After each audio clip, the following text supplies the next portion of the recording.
പിതാവിന്റെയും പുത്രന്റെയും പരിശുദ്ധാത്മാവിന്റെയും നാമത്തിൽ ആമേൻ. കർത്താവേ, നിന്റെ വിശുദ്ധ പൗരോഹിത്യത്തെ മഹത്വപ്പെടുത്തണമേ. കർത്താവേ, സഭയിലുള്ള സാന്നിധ്യം പ്രകടമാക്കണമേ.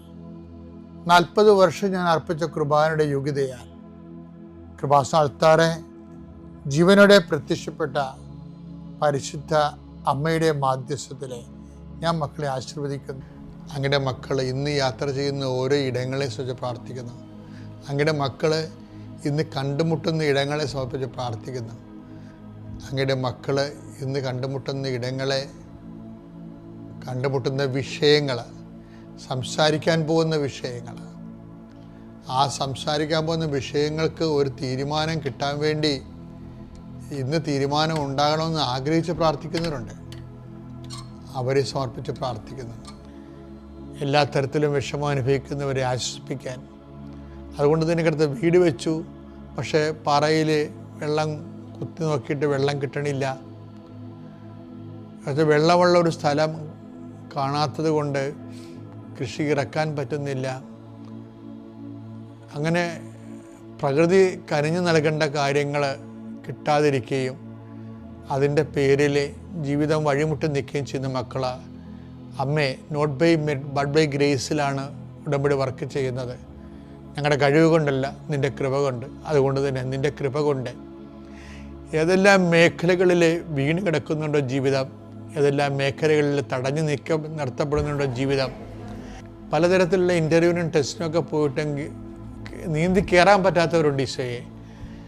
അവരെല്ലാം നീ ഏറ്റെടുക്കണമെന്ന് കണ്ണീരോടെ പ്രാർത്ഥിക്കുന്നു. കൃപാസനത്തിൽ ഉടമ്പടി എടുത്തു പോയിട്ടുള്ള പതിനായിരക്കണക്കിന് മനുഷ്യരെ അവിടെ മധ്യസ്ഥ പ്രാർത്ഥനയോടും പ്രത്യക്ഷയുടെ പ്രാർത്ഥനയോടും ചേർന്നുകൊണ്ട് ഇന്നത്തെ എല്ലാ മനുഷ്യരെയും പ്രാർത്ഥന കൂടുന്ന എല്ലാ മക്കളുടെയും വേദനകളെ ഈശോയ്ക്ക് സമർപ്പിച്ചുകൊണ്ട് എൻ്റെ കർത്താവിൻ്റെ ഉന്നതമായ നാമത്തിൽ സ്വദേശത്തും വിദേശത്തും ജോലി ചെയ്യുന്നവരും അവരനുഭവിക്കുന്ന പ്രയാസങ്ങളും കർത്താവിൻ്റെ നാമം നീങ്ങിപ്പോട്ടെ എന്ന് കൽപ്പിക്കുന്നു, പ്രാർത്ഥിക്കുന്നു. നിത്യപിതാവും പുത്രനും പരിശുദ്ധാത്മാവായ സർവേശ്വര എന്നേക്കും. ആമേൻ. അമ്മേ, പരിശുദ്ധ അമ്മേ, അമ്മേ പരിശുദ്ധമേ, ദൈവമാതാവേ, കൃപാസനത്തിലൂടെ ഞങ്ങളുടെ ദേശത്തിനും അമ്മ മധ്യസ്ഥം തേടി തന്ന എല്ലാ അനുഗ്രഹങ്ങൾക്കും കൃപകൾക്കും ഞങ്ങളിപ്പോൾ ഹൃദയം നിറഞ്ഞ നന്ദി പറയുന്നു. അമ്മേ പരിശുദ്ധമ്മേ, ദൈവമാതാവേ, 2004 ഡിസംബർ 7 ഉച്ചകഴിഞ്ഞ് 2:30 കൃപാസനത്തിൽ സംഭവിച്ച അമ്മയുടെ പ്രത്യക്ഷപ്പെടലിനെ കുറിച്ച് തിരുസഭയ്ക്ക് സമർപ്പിച്ചിരിക്കുന്ന പഠനരേഖകളുടെ മേൽ സഭാത്മകമായ പഠനം ആരംഭിക്കുവാൻ ഞങ്ങൾ പ്രാർത്ഥിക്കുന്നു. അമ്മേ പരിശുദ്ധമേ, ഭൂസ്വർലോകങ്ങളുടെ രാജ്ഞിയായ അങ്ങേയ്ക്ക് ഭൗമസംരക്ഷണത്തിനായി പ്രപഞ്ചപ്രകൃതിയെ തന്നെ തിരുസഭ പ്രതിഷ്ഠിക്കുവാൻ ഈ പ്രത്യക്ഷീകരണം വഴി ഇടയാക്കണമേ. പരിശുദ്ധമേ, ജപമാല മാതാവേ, സകല കൃപാസനം പ്രാർത്ഥനയോടും ചേർത്ത് ഞങ്ങളിപ്പോൾ പ്രാർത്ഥിക്കുന്ന ഈ കുടുംബത്തിന്റെ പ്രത്യേക നിയോഗം പറ മക്കളെ.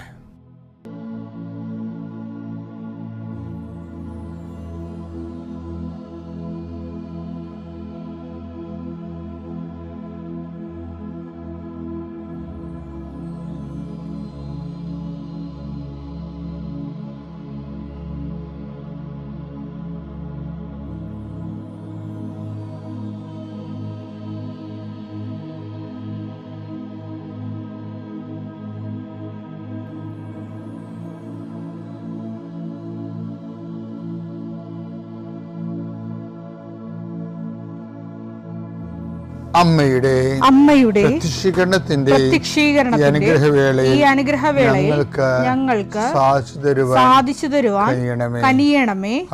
ആമേൻ. എൻ്റെ പ്രിയപ്പെട്ടവരെ, കഴിഞ്ഞ ദിവസം അഭിജിത്ത് കൃഷ്ണൻ എന്നും പറഞ്ഞൊരു മകൻ നമ്മുടെ അടുത്താറെ ഒരു സാക്ഷ്യം പറഞ്ഞു. അപ്പോൾ അവൻ ആദ്യം വന്നപ്പോൾ കുറേ പാട്ടാണ് പാടിയത് ക്രിസ്തുവിൻ്റെ. അത് വളരെ സന്തോഷത്തോടെ ലയിച്ചാണ് പാടണത്. പാടിക്കഴിഞ്ഞപ്പോൾ അവൻ്റെ കുറേ ദൈവാനുഭവങ്ങൾ പറയുന്നുണ്ട്. പക്ഷെ എന്നെ സ്പർശിച്ചത് അവൻ്റെ ദൈവാനുഭവങ്ങളെക്കാൾ ഉപരി കേരളത്തിലെ 33 നഗരസഭകളിൽ ഞാൻ പോയി കർത്താവിൻ്റെ ജോലി ചെയ്തിട്ടുണ്ടെന്നാണ്. അവിടെ ആൾക്കാരോട് സംസാരിക്കുകയോ ഈ കൃപാസനത്തിൻ്റെ പത്രം കൊടുക്കുകയാണ്.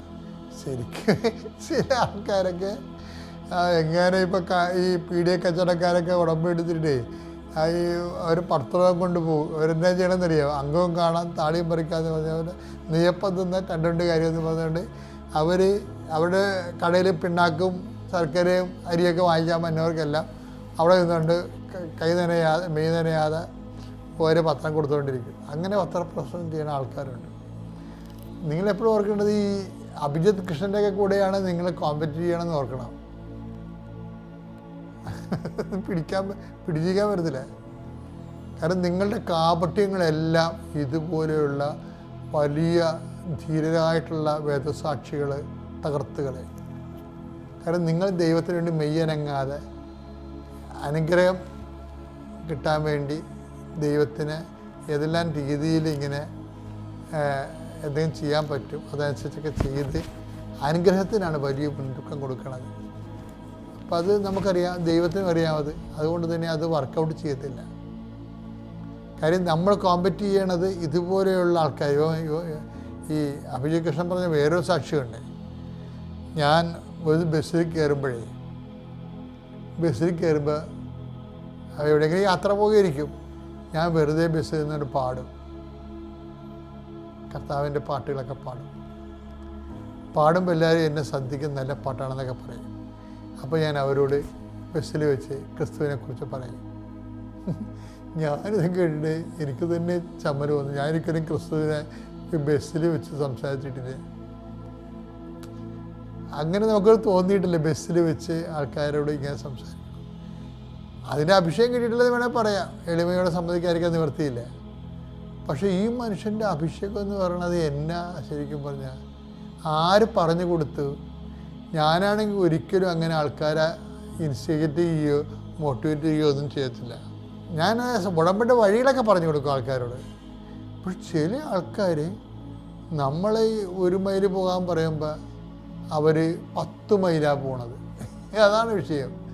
കർത്താവ് പറഞ്ഞേക്കണ 1 മൈൽ പോകാൻ പറയുമ്പോൾ 2 മൈൽ പോയാൽ മതി എന്നാണ്. ഇതങ്ങനെയല്ല, ചില ആൾക്കാർ 20 മൈൽ പോകും. പക്ഷെ അവർക്ക് അതിനുള്ള അഭിഷേകം കിട്ടിയിട്ടുണ്ട്. അതാണ് വിഷയം. നല്ല ദൈവസ്നേഹം ഉണ്ടെങ്കിൽ നമ്മൾ ഉടമ്പടി എടുക്കുന്നവർക്ക് ഭയങ്കരമായ ചിലക്ക് ദൈവസ്നേഹം അല്ലല്ലോ ഉടമ്പടി എടുക്കുമ്പോൾ, വസ്തുസ്നേഹം, വ്യക്തിസ്നേഹം അല്ലേ. ചില ആൾക്കാരൊക്കെ ആരെങ്കിലും ലവർമാരെ കല്യാണം കഴിക്കാനുള്ളവർ കല്യാണം കഴിക്കാൻ വേണ്ടി കർത്താവിനെ പണി കൊടുത്തുവെച്ച് ഉടമ്പടി എടുക്കും. പുള്ളിക്കാരത്തി അല്ലെങ്കിൽ വിചാരിക്കുന്ന ആളെ കല്യാണം കഴിക്കണമെന്ന് പറഞ്ഞ് എഴുതിയിട്ടേച്ചും പോകും. നമ്മളറിയത്ത് പോലും ഇല്ലേ. അപ്പം അങ്ങനെയുള്ള ഉടായ്പ പാർട്ടികളും ഉണ്ട് ശരിക്കും. എന്നിട്ട് എന്താ വിഷയം എന്ന് വെച്ചാൽ അപ്പോഴത്തേക്ക് അങ്ങനെ ഒന്നും എഴുതാൻ പാടില്ല എന്ന് ചോദിച്ചു കഴിഞ്ഞാൽ നിങ്ങൾക്കറിയാമല്ലോ, നിങ്ങളുടെ കണ്ണിൻ്റെ ദുരാശ കൊണ്ട് കണ്ടുപിടിച്ച അയാളെ ദൈവം നിങ്ങൾക്ക് ഒപ്പിച്ച് തരണമെന്ന്. ദൈവം എന്ന ഏജൻസി പ്രേമിച്ച് നടക്കുന്നവരുടെ ഏജൻസിയാണ്. അപ്പം നിങ്ങളുടെ പഴയ ഫയലുകൾ നോക്കുമ്പോൾ അറിയാൻ പറ്റും നിങ്ങളൊരു ഫ്രോഡാണെന്നുള്ളത്. കാര്യം ഇങ്ങനെ ശരിക്കും പറഞ്ഞാൽ ആരും പ്രാർത്ഥിക്കത്തില്ല. പ്രാർത്ഥിക്കാൻ പറ്റും, കർത്താവേ അങ്ങക്ക് മനസ്സാകുന്നെങ്കിൽ. അതാണ് യഥാർത്ഥ പ്രാർത്ഥന എന്ന് പറയണത്. അങ്ങനെ കുഷ്ഠരോഗികൾ പോലും അങ്ങനെ പ്രാർത്ഥിക്കുമ്പോൾ കർത്താവ് പറയണത് എനിക്ക് മനസ്സാകുന്നു എന്ന് പറയത്തില്ല. അപ്പം നമ്മൾ എന്ത് ഉടമ്പടി ചെയ്താലും അത് ഇപ്സഫാക്റ്റോ അണ്ടർസ്റ്റുഡാണ്. എന്താണ് അങ്ങക്ക് മനസ്സാകുന്നെങ്കിൽ. വചനം എടുത്തേ. മത്തായി 8:2. അപ്പോൾ ഒരു കുഷ്ഠരോഗി അടുത്തു വന്ന് താണു വണങ്ങി പറഞ്ഞു, കർത്താവേ അങ്ങേക്ക് മനസ്സുണ്ടെങ്കിൽ എന്നെ ശുദ്ധനാക്കാൻ കഴിയും. ഭയങ്കര, ഞാനത് എപ്പോഴും ഇടയ്ക്ക് എൻ്റെ തലയിൽ വരുന്ന ഒരു സംഭവമാണ്. ഈ കുഷ്ഠരോഗി ഭയങ്കര വിജ്ഞാനമുള്ളൊരു മനുഷ്യനാണ്. പിന്നെ കുഷ്ഠരോഗി അയാളെ സഹായിക്കാനോ സന്ധിക്കാനോ അയാൾക്ക് ഇങ്ങനെ പ്രാർത്ഥിക്കാനോ പോലും യോഗ്യതയില്ല. ഇവർക്ക് മണിയടിച്ച് നടക്കുന്ന പാർട്ടിയാണ്. അവർ വരുന്നത് കണ്ട അവർ സ്വന്തം അവർക്കൊരു മണി കൊടുത്തിട്ടുണ്ട്. സമൂഹം കൊടുത്തതല്ല, അവർ കലക്ക് കാശ് കൊടുത്ത് മേടിച്ചതാണ്. അത് അടിക്കണം. തങ്ങൾ കുഷ്ഠരോഗിയാണെന്ന് മറ്റുള്ളവരെ അറിയിക്കണം. അല്ലെങ്കിൽ മറ്റുള്ളവർക്ക് കുഷ്ഠം വന്നാൽ ഇവർ വഴിയിട്ടടിക്കും നാട്ടുകാർ. അപ്പം അങ്ങനെ ഒരു ജന്മമാണ് ആ കുഷ്ഠരോഗത്തിൻ്റെ ജന്മം. അവർക്കത് യാചിക്കുവാൻ പോലും അർഹതയില്ലെങ്കിൽ അത് ഇങ്ങനെ കുറേ ആൾക്കാരുണ്ട്. കർത്താവേ, നിൻ്റെ അടുത്ത് യാചിക്കാൻ പോലും എനിക്ക് അർഹതയില്ലെന്ന് എനിക്കറിയാം. 7:7 ഒരു ശതാധിപനുണ്ട്. അയാളെ കർത്താവിനെ കാണുമ്പോൾ പറയണ വർത്താനം കേട്ടാണ്, അങ്ങയെ നേരിട്ട് സമീപിക്കാൻ പോലും എനിക്ക് യോഗ്യതയില്ല എന്ന് ഞാൻ വിചാരിച്ചു. അപ്പം അത് ആ വിചാരം തന്നെ ഒരു എളിമയാണ് അദ്ദേഹത്തിന്. ഇപ്പം നീ ഉടമ്പടി ചെയ്യുമ്പോൾ ദൈവതിരുസന്നിധിയിൽ എത്ര നീ വിശുദ്ധനാണെങ്കിലും, എത്ര നീ സൽപ്രവർത്തികളും കൃപാവര പ്രവർത്തികളും കൊണ്ട് നീ കോമ്പറ്റൻ്റ് ആണെങ്കിലും, ദൈവത്തോട് സംസാരിക്കാൻ കഴിയണത് ദൈവം തന്നൊരു യോഗ്യതയെ കരുതിക്കൊണ്ട് എളിമപ്പെട്ട് പ്രാർത്ഥനയിൽ അത് വേണം. അതാണ് കുഷ്ഠരോഗിയും പറയണത്, അങ്ങക്ക് മനസ്സാകുന്നെങ്കിൽ. എനിക്ക് വേണ്ടി ആരും മനസ്സാകുന്നില്ല. അയാളുടെ മെയിൻ സംഭവം അതാണ്. അയാളുടെ നാട്ടുകാരോ വീട്ടുകാരോ ബന്ധുക്കളോ സ്വന്തപ്പെട്ടവരാരും അയാളുടെ കാര്യത്തിൽ മനസ്സാകുന്നില്ല. അപ്പോൾ ആരോ പറഞ്ഞ് കേട്ടു, കർത്താവിൻ്റെ വാക്ക് കേട്ടിട്ട് തൻ്റെ കാര്യത്തിൽ ആരെല്ലാം മനസ്സാകുന്നില്ലെങ്കിലും ചിലപ്പോൾ ഈശോ മനസ്സാകുമെന്ന് തോന്നിയിട്ട് ആ ഒരു വിശ്വാസത്തിലാണ് അയാൾ ചോദിക്കുന്നത്, കർത്താവേ, ആർക്കും എൻ്റെ മേലൊരു മനസ്സില്ല, പക്ഷേ അങ്ങക്ക് മനസ്സുണ്ടായതെങ്കിൽ ഞാൻ തീർച്ചയായിട്ടും സുഖം പ്രാപിക്കും. അപ്പോൾ വിശ്വാസമാണതിൻ്റെ അകത്ത്. പിന്നെ തൻ്റെ എളിമപ്പെടലും. ഈ ശതാധിപനും ആ ടൈപ്പാണ്. അങ്ങയെ നേരിട്ട് കാണാൻ പോലും, കാണുന്നത് പോലും യോഗ്യതയില്ലെന്ന് ഞാൻ കരുതിയെന്നൊക്കെ പറഞ്ഞിട്ട് അപ്പോഴെന്താ ശതാധിപൻ ഈശോ അപ്പം തന്നെ അവൻ്റെ കൂടെ പോയെന്നാണ് പറയണത്.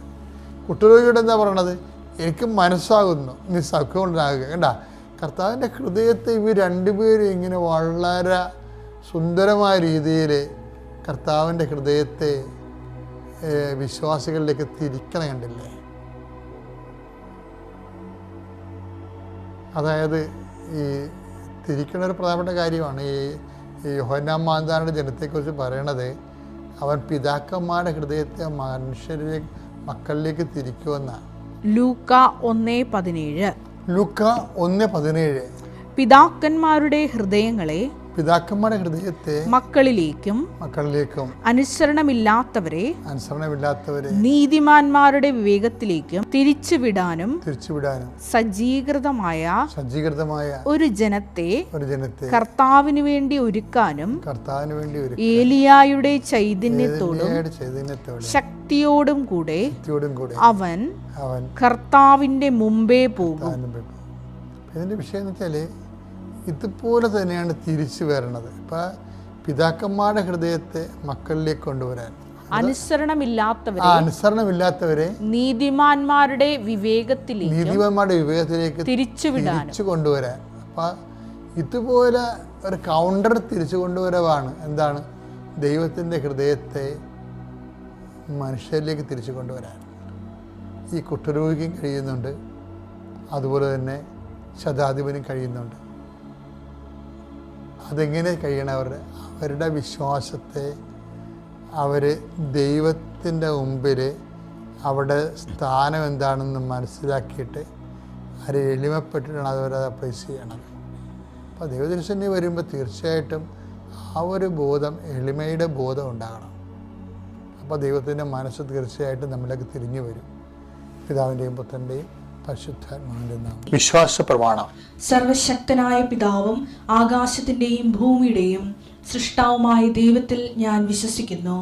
അവിടുത്തെ ഏകപുത്രനും ഞങ്ങളുടെ കർത്താവുമായ ഈശോ മിശിഹായിലും ഞാൻ വിശ്വസിക്കുന്നു. ഈ പുത്രൻ പരിശുദ്ധാത്മാവിനാൽ ഗർഭസ്ഥനായി കന്യകാമറിയത്തിൽ നിന്ന് പിറന്ന് പൊന്തിയോസ് പീലാത്തോസിന്റെ കാലത്ത് പീഡകൾ സഹിച്ച് കുരിശിൽ തറയ്ക്കപ്പെട്ട് മരിച്ച് അടക്കപ്പെട്ട് പാതാളങ്ങളിൽ ഇറങ്ങി മരിച്ചവരുടെ ഇടയിൽ നിന്ന് മൂന്നാം നാൾ ഉയർത്ത് സ്വർഗത്തിലേക്ക് എഴുന്നള്ളി സർവശക്തിയുള്ള പിതാവായ ദൈവത്തിന്റെ വലതുഭാഗത്തിരിക്കുന്നു. അവിടെ നിന്ന് ജീവിക്കുന്നവരെയും മരിച്ചവരെയും വിധിക്കുവാൻ വരുമെന്നും ഞാൻ വിശ്വസിക്കുന്നു. പരിശുദ്ധാത്മാവിലും ഞാൻ വിശ്വസിക്കുന്നു. വിശുദ്ധ കത്തോലിക്കാ സഭയിലും പുണ്യവാന്മാരുടെ ഐക്യത്തിലും പാപങ്ങളുടെ മോചനത്തിലും ശരീരത്തിന്റെ ഉയർപ്പിലും നിത്യമായ ജീവിതത്തിലും ഞാൻ വിശ്വസിക്കുന്നു. ആമേൻ. സുഖസ്ഥനായ ഞങ്ങളുടെ പിതാവേ, അങ്ങയുടെ നാമം പൂജിതമാകണമേ. അങ്ങയുടെ രാജ്യം വരണമേ. അങ്ങയുടെ തിരുമനസ് സ്വർഗത്തിലെ പോലെ ഭൂമിയിലും ആകണമേ. അന്നു വേണ്ടുന്ന ആഹാരം ഇന്ന് ഞങ്ങൾക്ക് തരണമേ. ഞങ്ങളോട് തെറ്റ് ചെയ്യുന്നവരോട് ഞങ്ങൾ ക്ഷമിക്കുന്നത് പോലെ ഞങ്ങളുടെ തെറ്റുകൾ ഞങ്ങളോടും ക്ഷമിക്കണമേ. ഞങ്ങളെ പ്രലോഭനത്തിൽ ഉൾപ്പെടുത്തരുതേ, തിന്മയിൽ ഞങ്ങൾ രക്ഷിക്കണമേ. ആമേൻ. നന്മ നിറഞ്ഞ മറിയമേ, സ്വസ്തി. കർത്താവ് അങ്ങയുടെ കൂടെ സ്ത്രീകളിൽ അങ്ങ് അനുഗ്രഹിക്കപ്പെട്ടവളാകുന്നു. അങ്ങയുടെ ഉദരത്തിൻ ഫലമായി ഈശോ അനുഗ്രഹിക്കപ്പെട്ടവനാകുന്നു. പരിശുദ്ധ മറിയമേ, തമ്പുരാന്റെ അമ്മേ, പാപികളായ ഞങ്ങൾക്ക് വേണ്ടി ഇപ്പോഴും ഞങ്ങളുടെ മരണസമയത്തും തമ്പുരാനോട് അപേക്ഷിക്കണമേ. ആമേൻ. കർത്താവേ, നിന്റെ ഉന്നതമായ നാമം. ഓൺലൈനിലായിരുന്നു ക്ലാസ്. വീട്ടിലിരുന്ന് ക്ലാസ് അറ്റൻഡ് ചെയ്യണമെങ്കിലും അവൻ കിടന്ന് ഉറങ്ങുമായിരുന്നു. എല്ലാ ദിവസവും ഞാൻ വന്ന് ചോദിക്കുമ്പോൾ ഇവൻ പറയും ബ്രേക്കാണ് അമ്മേ, ബ്രേക്കാണെന്ന്. അപ്പോൾ ഞാൻ പറയും, അപ്പോൾ ഇവൻ എക്സാമിൻ്റെ സമയമായപ്പോൾ കോളേജിലേക്ക് വിളിച്ച് അറ്റൻഡൻസ് നോക്കിയപ്പോൾ ഇവന് അറ്റൻഡൻസ് കുറവായതുകൊണ്ട് എക്സാം എഴുതിക്കില്ല എന്ന് പറഞ്ഞു. അപ്പോൾ വീട്ടിൽ ചേട്ടനാണെങ്കിൽ ഒച്ചപ്പാടും ബഹളവും തുടങ്ങി. എക്സാം എഴുതണില്ലെങ്കിൽ പരീക്ഷയ്ക്ക് ഇനിയും പഠിക്കാൻ പോകണ്ടെന്നായി. അങ്ങനെ ആയപ്പോൾ ഞാൻ കൊന്ത ചൊല്ലി പ്രാർത്ഥിച്ചു. ഈ ഡോക്ടർ സർട്ടിഫിക്കറ്റ് കിട്ടിയാൽ മാത്രമേ എക്സാം എഴുതാൻ പറ്റുള്ളൂ. അതുകൊണ്ട് എങ്ങനെയെങ്കിലും ഡോക്ടർ സർട്ടിഫിക്കറ്റ് കൊണ്ട് വരാൻ പറഞ്ഞു. എന്നിട്ട് ഞാൻ ചേട്ടനോട് പറഞ്ഞു, ഒരു ഡോക്ടർ സർട്ടിഫിക്കറ്റ് സംഘടിപ്പിച്ച് കൊച്ചിന് എക്സാം എഴുതാനുള്ള കാര്യങ്ങൾ ചെയ്യാൻ പറഞ്ഞു. അപ്പോൾ ചേട്ടൻ ചെയ്യില്ല, അവൻ പഠിക്കണ്ട എന്ന് പറഞ്ഞു. അപ്പോൾ ഞാൻ മാതാവിനോട് പ്രാർത്ഥിച്ചു. പ്രത്യക്ഷീകരണ പ്രാർത്ഥനയെ ചൊല്ലി, വിശ്വാസപ്രമാണം ചൊല്ലി, കൊന്ത ചൊല്ലി പ്രാർത്ഥിച്ചതിൻ്റെ ഫലമായി ഞാൻ കൊന്ത ചൊല്ലിക്കഴിഞ്ഞ് പുറത്തിറങ്ങിയപ്പോൾ ചേട്ടൻ ജോലി ചെയ്യുന്ന മുതലാളിയെ വിളിച്ച്, മുതലാളിയുടെ മകൻ ഡോക്ടറായിരുന്നു, മുതലാളിനെ വിളിച്ച് ഡോക്ടറായിട്ട് സംസാരിച്ചു. അപ്പോൾ ചേട്ടനെ എന്നിട്ട് ഡോക്ടർ വിളിച്ചപ്പോൾ ചേട്ടൻ കാര്യങ്ങളെല്ലാം പറഞ്ഞു. അപ്പോൾ മോൻ്റെ നമ്പർ കൊടുക്കാൻ പറഞ്ഞു. മോൻ്റെ നമ്പർ കൊടുത്തു. ഡോക്ടറായിട്ട് സംസാരിച്ചപ്പോൾ ഇവൻ കാര്യങ്ങളെല്ലാം പറഞ്ഞു. അത് കഴിഞ്ഞ് ചേട്ടനെ ഡോക്ടർ വിളിച്ചു, നാളെ തന്നെ പോരെ, ഞാൻ സർട്ടിഫിക്കറ്റ് റെഡിയാക്കി വെക്കാമെന്ന്. അങ്ങനെ സർട്ടിഫിക്കറ്റും കൊണ്ട് കോളേജിൽ ചെന്ന് അപ്പോൾ ഇവൻ പറഞ്ഞിരുന്നു എൻ്റെ അടുത്ത് 5000 രൂപ വേണം കേട്ടോ അമ്മയെന്ന്. പക്ഷെ ചേട്ടനോട് പറയാൻ പറ്റില്ലല്ലോ, പൈസ കൊടുക്കണമെന്ന് പറഞ്ഞു കഴിഞ്ഞാൽ ചേട്ടൻ സമ്മതിക്കില്ല. അങ്ങനെ ഞാൻ പറഞ്ഞില്ല. അവിടെ ചെന്നപ്പോൾ മാതാവിൻ്റെ അനുഗ്രഹം കൊണ്ട് പൈസയൊന്നും വേണ്ടി വന്നില്ല. ഇവന് എക്സാം എഴുതാനും പറ്റി. അങ്ങനെ ഇവൻ നല്ല മാർക്കോടുകൂടി എല്ലാ സെമ്മും പരീക്ഷ പാസ്സായി. ഇവന് 2023 നവംബർ മാസം ഒരു ഇൻ്റർവ്യൂ ഉണ്ടായി. അതിൽ ഇവൻ സെലക്ട് ആവുകയും ചെയ്തു. എന്നെക്കൊണ്ട് പറ്റുന്ന രീതിയിൽ ഞാൻ രോഗികളെ കാണുകയും അവർക്ക് എന്നെക്കൊണ്ട് കഴിയുന്ന രീതിയിൽ സഹായിക്കുകയും ചെയ്യാറുണ്ട്. കുടുംബ പ്രാർത്ഥനയുണ്ട്. ചില ദിവസങ്ങളിൽ ചേട്ടൻ പ്രാർത്ഥനയിൽ ഇരിക്കില്ല. എന്നാലും ഞാനും മക്കളും കൂടി പ്രാർത്ഥന ചൊല്ലും. പരിശുദ്ധ അമ്മയ്ക്കും ഈശോയ്ക്കും 1000 നന്ദി. എൻ്റെ പേര് ജീന, ഞാൻ തൃശ്ശൂരിൽ നിന്നാണ്. ഞാൻ 2019 മാർച്ച് 27 ഉടമ്പടി എടുത്തത്. അപ്പോൾ ഞാൻ വന്നത് എൻ്റെ മോനെ ജർമ്മനിയിലെ മാസ്റ്റേഴ്സ് ചെയ്യാനായിട്ട് അഡ്മിഷൻ ലഭിക്കാൻ വേണ്ടിയിട്ടായിരുന്നു. അങ്ങനെ ഇപ്പോൾ അവൻ്റെ സ്റ്റഡീസൊക്കെ കഴിഞ്ഞു, നല്ല യൂണിവേഴ്സിറ്റിയൊക്കെ കിട്ടി, നല്ല മാർക്കോടുകൂടി പാസ്സായി. പിന്നെ മോൾക്ക് പ്ലേസ്മെൻറ്റിൽ ബാങ്കിൽ ജോലിയും കിട്ടിയായിരുന്നു. ഇതിനിടയിൽ മെയിനായിട്ട് ഞാനൊരു ഉടമ്പടിയിൽ വെച്ചിരുന്ന എൻ്റെ ഹസ്ബൻഡിന് ബൈ ബർത്തിൽ തന്നെ ഹാർട്ടിലൊരു ഹോളുണ്ടായിരുന്നു. അപ്പോൾ അത് അറിയാമെന്നുണ്ടെങ്കിലും ചെക്കപ്പിനൊന്നും അങ്ങനെ പോയിരുന്നില്ല. പിന്നെ ഒരു 22 വർഷം മുമ്പ് ഒരു ചെക്കപ്പ് ചെയ്തപ്പോൾ അത് 9 mm ആയെന്ന് പറഞ്ഞു. അതിനുശേഷം പിന്നെ ഞങ്ങൾക്ക് ആൾക്ക് ഭയങ്കര പേടിയാണ് ഒരു ഇഞ്ചക്ഷനൊക്കെ. അപ്പോൾ ഡോക്ടറെ കാണിക്കാതെ ഇങ്ങനെ കൊണ്ട് നടന്നു. അതിനുശേഷം ഞങ്ങൾ ദുബായിലും ആയിരുന്നു. അപ്പോൾ തിരിച്ച് ആൾ കൊറോണയുടെ സമയത്ത് എല്ലാം 2020 റിസൈൻ ചെയ്ത് നാട്ടിലെത്തി. അന്ന് മോൾക്കും ജോലിയെല്ലാം ഒന്ന് സെറ്റായ സമയത്ത് ആൾക്കൊരു ദിവസം ഭയങ്കര വയറുവേദന വന്നു. അപ്പോൾ ഡോക്ടറെ കാണിച്ചപ്പോൾ അൾട്രാസൗണ്ട് സ്കാനിൽ സ്റ്റോണ് ആയിരുന്നു. കിഡ്നിയിലൊരു 4 mm സ്റ്റോണുണ്ട്. പിന്നെ യൂറിനറി ബ്ലാഡ് ട്യൂബിലേക്ക് ഒരു 2.5 mm ഒരു സ്റ്റോൺ ഇറങ്ങി വന്നിട്ടുണ്ടെന്ന് പറഞ്ഞു. അപ്പോൾ ഡോക്ടർ അപ്പോൾ തന്നെ സർജറി ചെയ്യണം, എല്ലാതും ഒരുക്കാൻ പറഞ്ഞു. അങ്ങനെ സർജറിക്ക് റെഡിയായി, എനിമ എല്ലാ കാര്യങ്ങളും ചെയ്തു. അപ്പോൾ ആൾക്ക് സർജറി വീണ്ടും പേടിയായി. പിന്നെ ഞങ്ങൾ തീരുമാനിച്ചു എന്നാൽ സർജറി വേണ്ട, നമുക്കൊന്ന് നോക്കാം. അപ്പോൾ ഡോക്ടറെ അടുത്ത് പറഞ്ഞു ഇങ്ങനെ ഹാർട്ടിൽ ചെറിയൊരു പ്രോബ്ലം ഉള്ള കാരണം അതിൻ്റെ ECGയും കാര്യങ്ങളൊക്കെ ചെക്ക് ചെയ്തിട്ട് നമുക്ക് നോക്കാമെന്ന് പറഞ്ഞു. അപ്പോൾ ECG ചെയ്ത് കഴിഞ്ഞപ്പോൾ ഡോക്ടർ ഭയങ്കരമായിട്ട് ഇത്രയും കാലമായിട്ട് ഇപ്പോൾ ആൾക്ക് 56 വയസ്സായി.